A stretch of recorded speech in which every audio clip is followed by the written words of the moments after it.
Am I the a-hole for implying my friends are being cheap over my wedding? Throwaway because I know my friends use Reddit. I, 38 female, am marrying my fiance, 38 male, next year. I'm the last of my friends to get married, and honestly, I'd made my peace with being single and getting a dog before I met my fiance. I am part of a group of 6 girlfriends who have all known each other since college. We've been through everything together: breakups, holidays, weddings, babies, promotions. When I told them I got engaged, they seemed happy and sent me congratulations messages, but when everyone else got engaged, they threw them parties or went out for dinner to celebrate. They didn't in my case. I gave them nearly a year's notice on my bachelorette party, which I'm keeping low-key as I don't want a big thing. We're going for dinner and drinks at one of my favorite restaurants in our city. However, slowly, all of my friends have been dropping out, saying they can't get a babysitter, or they have to work late, or they're on a work trip.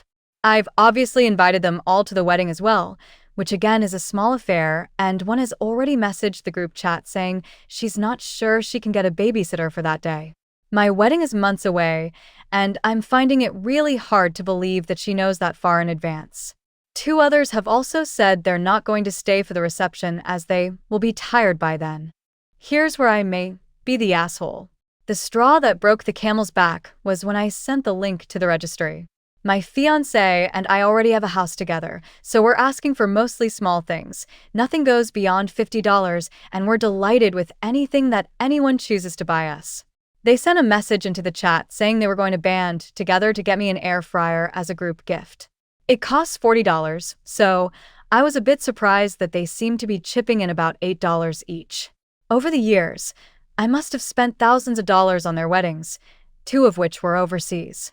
I have attended dinners and brunches to celebrate their job promotions and bought gifts for their babies, all the while feeling terrible about myself watching my friends celebrate the happiness I never thought I'd get. I sent a message just asking for clarification if it was all of them buying it together, and one replied asking if I was calling them cheap, and then there's been dead silence since.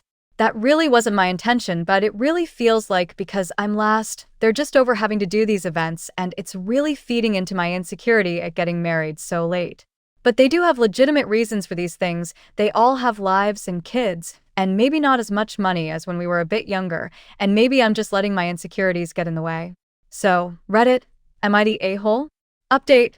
Hi everyone, I didn't think I would have an update to give, but I wanted to repay everyone's kindness. Some people said some really lovely and helpful things. First off, I wanted to clarify a few questions that were asked. I didn't care at all what they bought us as a gift. I didn't care if they got us a gift at all. It was never about the air fryer. I really wasn't calling them cheap. I was just clarifying if it was coming from all of them. I also didn't ask if they were getting us a gift. They brought this up themselves. I couldn't put my finger on why it made me feel a bit weird. I think the word I was searching for was disrespectful. Someone said an $8 gift is worse than no gift, and I think that's the heart of it. The money issue came up as well. As far as I know, all of my friends are fairly solvent. We all work in the finance field, mostly as accountants. 3 are very senior in their firms, and all of their husbands have good jobs.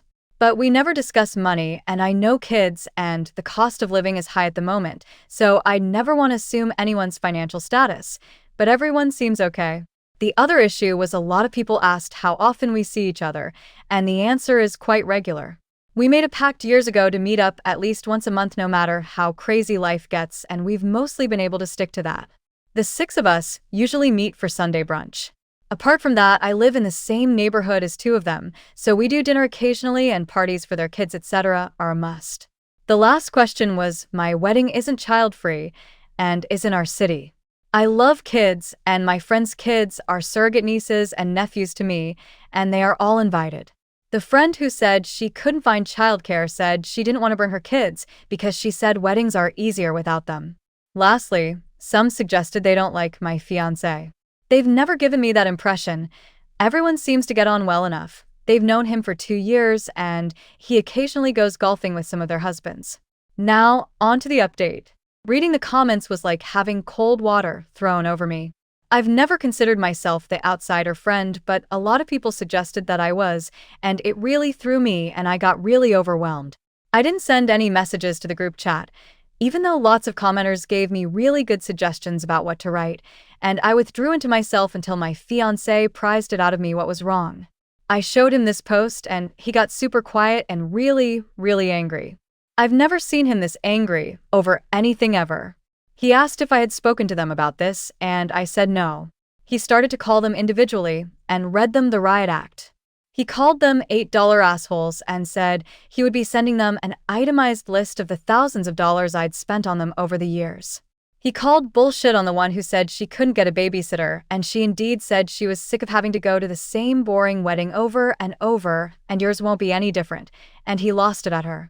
I hate the idea of him fighting my battles for me, so I asked him to stop after the third person. I sent a message into the group chat asking if we could all speak as a group, and the three he called sent voice messages saying that my fiancé was a psycho and that they wouldn't speak to me anymore. I just felt really tired and defeated, so I sent a message saying that if they didn't want to be friends anymore, that was fine, and to consider their invitations withdrawn to the bachelorette and wedding.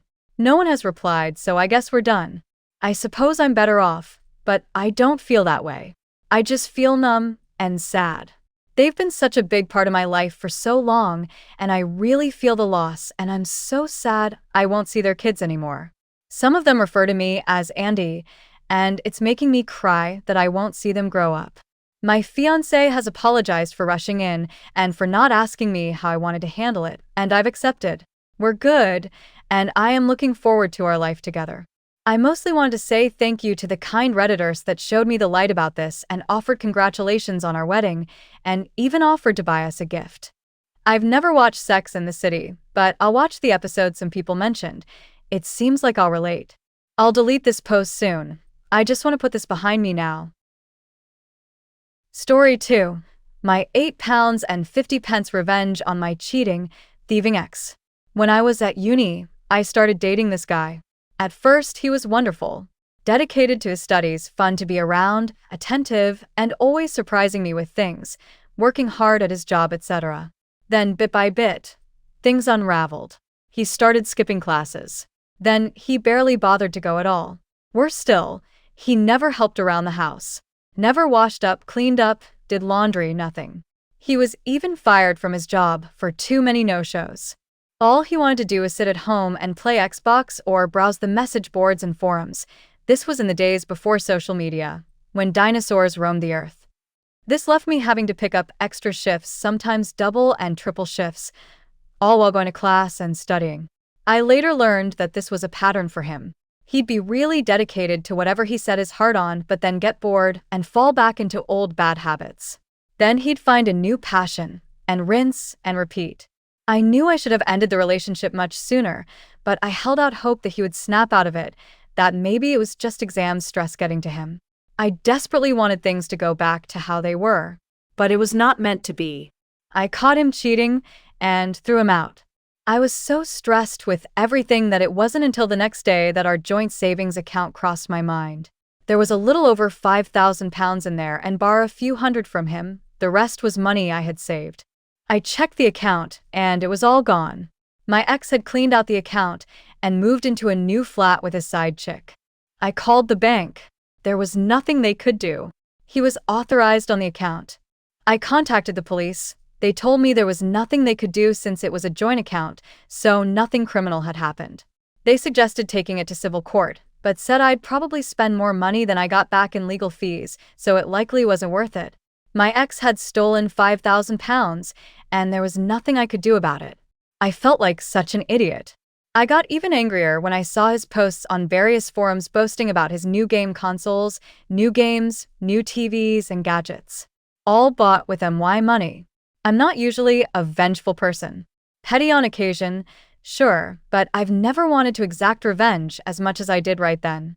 And I knew just how to do it. While I was a student, I tempied every summer to help pay for my studies. One such job had been for a debt collection agency. The work was as shitty as you can imagine, but it paid really well, and it was only for a few months. My ex had been dodging debt for many years, and he was very proud of that fact. He was also proud of the fact that his debt was close to being statute barred, and he hadn't paid a penny. For those of you who don't know, In the UK, creditors have about 6 years to collect a debt, and then it becomes statute barred. That means the money is still owed, but creditors have no legal way to enforce payment, such as using bailiffs. My ex was a few months away from reaching statute-barred status. However, what a lot of people don't know is that making a payment on that debt resets the clock. If you pay any amount, then that 6 years starts from scratch. Previously, I had used my insider knowledge to help him dodge the debt. Now, I would use it to hit him where it hurt. By the end of our relationship, I was handling everything, including his debts. I had the paperwork, so I knew who he owed and how much. I called his creditors up. I was honest and said I was a friend calling to make a payment on his behalf. I didn't pretend to be him because that would be a big legal no-no. They weren't allowed to disclose any details, but they were able to take payment. I paid the minimum I could on each debt, about £1 on most, but one had a minimum payment of £1.50. It was the best £8.50 I have ever spent. I also made sure to give them his new address and contact details, as well as his parents' address. Having worked in the biz, I knew they wouldn't change the address since I wasn't the account holder, but they would note it. They had various systems where they could search for his name against that address and see if anything came up. If they got a hit, they'd change the address. The trap was set. All I had to do was wait. A few months rolled by. Then it happened. His posts on the forums went from boasting about his new gaming PC to panic about a court date. He called me and begged for advice. I told him to F off. Seeing I wouldn't help, he asked for advice in the forums. One of his online friends told him not to turn up to court. That way they wouldn't be able to prosecute without him there. It was terrible advice that was 100% untrue. In fact, not showing up is one of the worst things you can do, especially in civil court. This was getting better and better. The court date came and went. My ex naturally didn't go. A few weeks later, my ex posted photos of his empty flat. Bailiffs had cleaned him out and taken every last one of his shiny new gadgets and toys. On top of that, he ended up with several CCJs, county court judgments. These are a big deal and can seriously damage your credit history, making it hard to get bank accounts outside of basic ones, near impossible to get credit, including getting a mortgage, and it can also make it hard to rent a place since many landlords don't like renting to people with CCJs as they're considered high risk. He also won't be able to find jobs in the financial sector. Now that he was broke and didn't have nice things, his side chick left him. I never got my £5,000 back, but it felt good to see everything he bought with his ill-gotten gains taken away. Hope that £5,000 was worth it. For anyone wondering how a student accrued 6 years of debt, he started at the university I attended when he was 25. He had initially gone to a different university at 18 but dropped out at 19 and went into the world of work. Then he convinced his parents to fund a business degree. He wanted to become an entrepreneur.